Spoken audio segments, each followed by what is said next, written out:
Bonjour à toutes et à tous et bienvenue dans ma toute première vidéo. Alors je pense que j'ai pas besoin de me présenter car si vous avez cliqué sur cette vidéo c'est pas pour m'entendre parler de moi, mais bien pour que je vous présente la trompette d'Ibrahim Alouf. Alors partez pas tout de suite car c'est pas n'importe quelle trompette. Mais avant de vous la présenter, je vais d'abord introduire Ibrahim Alouf.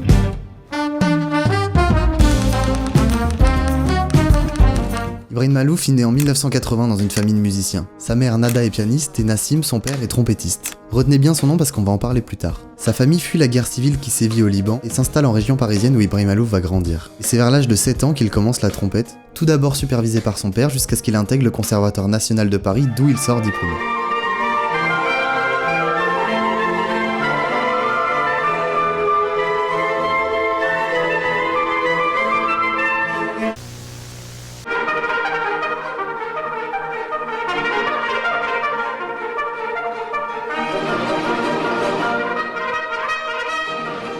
Je passe la suite de sa carrière rapidement parce que c'est uniquement des succès, des prix. À ce jour, il a sorti 19 albums.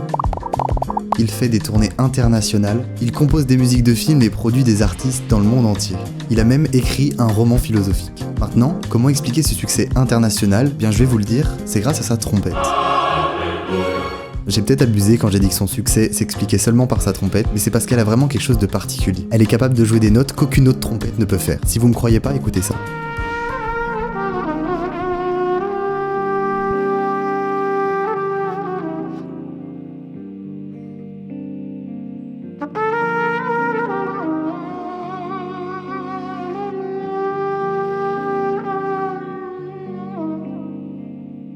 Vous l'avez donc entendu, la musique d'Ibrahim Alouf sonne très orientale. Ça ne nous explique pas pourquoi il y a seulement sa trompette qui est capable de sortir ses notes. Certains d'entre vous l'auront peut-être remarqué, elle a quelque chose de très particulier. Elle possède un quatrième piston. Et qui de mieux qu'Ibrahim Alouf lui-même pour nous expliquer à quoi sert ce quatrième piston ?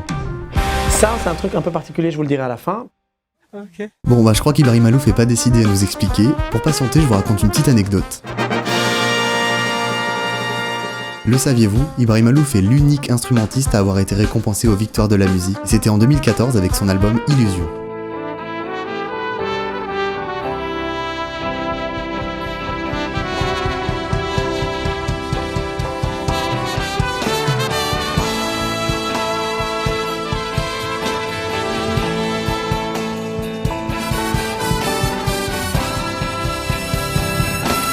Enfin bref, si Ibrahim Alouf est décidé, il va pouvoir nous expliquer à quoi sert son piston. Alors, ce quatrième piston, je vous en ai parlé tout à l'heure, c'est un truc un peu particulier, ça c'est mon père qui a inventé ça. Ça permet de jouer les quarts de ton. Bon, il a un peu ruiné ma trame narrative, mais comme j'allais vous en parler, c'est son père Nassim Malouf qui a inventé cette trompette dans les années 60. À l'époque, quand Nassim était au Liban, il a ressenti le besoin d'adapter son instrument à la musique orientale. C'est pourquoi il a inventé ce quatrième piston. Comme l'a lui-même dit Ibrahim Alouf, sa trompette est capable de jouer les quarts de ton. Et pour expliquer les quarts de ton aux moins musiciens d'entre vous, je vais rapidement vous présenter la gamme chromatique qu'on peut qualifier d'occidentale. Dans cette gamme, on monte d'un demi-ton entre chaque note, ce qui donne...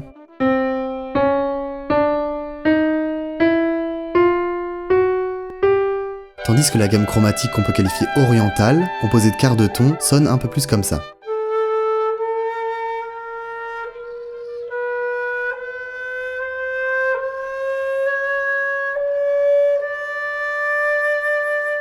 Bon, ça peut vous sembler un peu dissonant, les rageux diront que ça vient de la flûte, mais pour de vrai, ce sont nos oreilles d'occidentaux qui ne sont pas habitués à entendre ce genre de notes. Pour continuer, il me semblait intéressant de vous expliquer comment fonctionne une trompette de base pour voir ce qu'apporte ce quatrième piston.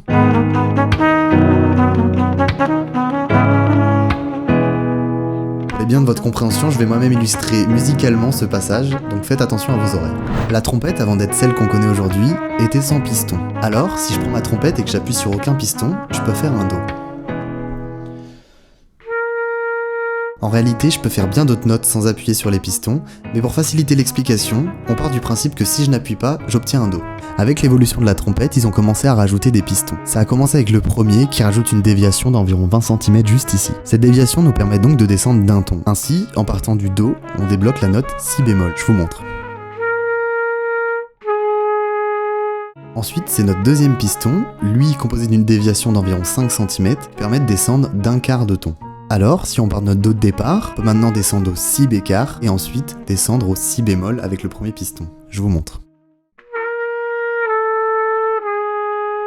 Avec ces deux premiers pistons, j'ai déjà de quoi vous expliquer la logique du quatrième piston, c'est pourquoi je passe outre le troisième qui sert à compléter la gamme chromatique occidentale. Donc si vous avez bien suivi, à chaque fois qu'on divise la dimension de notre déviation par 2, on divise notre ton par 2.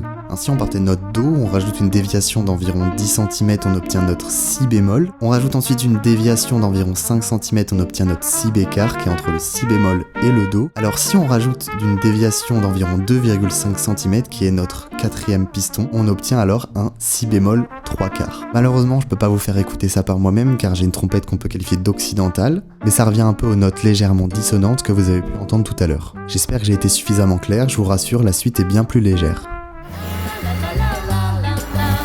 Vous vous demandez certainement maintenant pourquoi une trompette si particulière n'est pas aussi populaire. En réalité personne ne se demande ça mais je vais quand même vous répondre. Si cette trompette est aussi peu connue aujourd'hui, c'est parce que Nassim Malouf n'a jamais eu l'intention de la commercialiser. Il a pourtant reçu de nombreuses demandes de grands fabricants d'instruments de musique mais n'en a jamais accepté une seule. Il a toujours souhaité que cette trompette reste de fabrication artisanale et en exemplaires limités. Pour autant, ces grands fabricants se sont lancés plutôt hasardement dans la production de cette trompette mais... J'étais jamais complètement satisfait, il y avait toujours quelque chose qui me dérangeait, il y avait un truc dans la position, dans le son, il y avait plein de choses qui faisaient que ça me plaisait pas entièrement. Cependant, Ibrahim Malouf a décidé de créer lui-même sa trompette en collaboration avec Adrien Jaminet, tout en respectant la volonté principale de son père. Il l'a définie aujourd'hui comme la perfection de ce qu'on peut faire en trompette. Merci à tous d'avoir suivi cette vidéo. Elle m'a pris un peu de temps à préparer, mais j'espère qu'elle vous a plu. Comme je l'ai dit au début, c'est ma toute première vidéo. Je l'ai un peu écrite sur un coup de tête, donc je sais pas s'il y en aura d'autres qui sortiront prochainement. Dans tous les cas, si j'en refais, j'orienterai ma chaîne sur un contenu qualitatif plus que quantitatif. Donc la seule chose que je peux vous demander, c'est d'attendre un petit peu, voire longtemps. Bonne journée à vous.